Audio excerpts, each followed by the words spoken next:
নমস্কার, আজকে আবার একটা নতুন কেকের ভিডিও নিয়ে এসেছি। তো আজকের ঘটনাটা খুবই দুঃখজনক।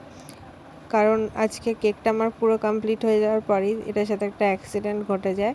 তো সেই স্টোরিটাই তোমাদের আজকে শেয়ার করব। জীবনে যেমন কিছু ভালো অভিজ্ঞতাও থাকে, সেরকম অনেক খারাপ অভিজ্ঞতারও সম্মুখীন আমাদের হতে হয়। তো সেটা থেকে ওভারকামও করতে হয়। বাই দ্য ওয়ে, আমি অনিতা, মানকুণ্ড থেকে আমি একটা ছোট্ট হোম বেকারি চালাই। আমার পেজের নাম দ্য কেক গ্যালারি। তোমরা যদি যে কোনো অকেশন পারপাস আমার থেকে কেক অর্ডার করতে চাও, তাহলে স্ক্রিনে দেওয়া নাম্বারে আমার সাথে কন্ট্যাক্ট করে নিও। দেখো, কেকটা যখন আমার পুরো কমপ্লিট হয়ে এসছে, আমি সেট করতে রেখে দিই। দিয়ে ফ্রিজের ভেতরেই বাড়ির কিছু জিনিস থাকে, তো সেটা কোনো অসাবধানতাবশত কেকের উপর পড়ে যায়, দুদিক দিয়ে কেকটা ড্যামেজ হয়ে যায়। খুব বেশি পরিমাণে হয়নি, কিন্তু সেটা রিপেয়ার করা খুবই মুশকিল ছিল। অনেক কষ্টে সেটাকে আমি ঠিকঠাক করি। দেখো, এখানে দেখে বোঝা যাচ্ছে না কিন্তু যে কেকটা ড্যামেজ হয়েছিল। কেকটা যেভাবে ড্যামেজ হয়েছিল, ওই সময় আমার সেরকম পরিস্থিতি ছিল না যে আমি ফটো বা ভিডিও নিয়ে রাখবো।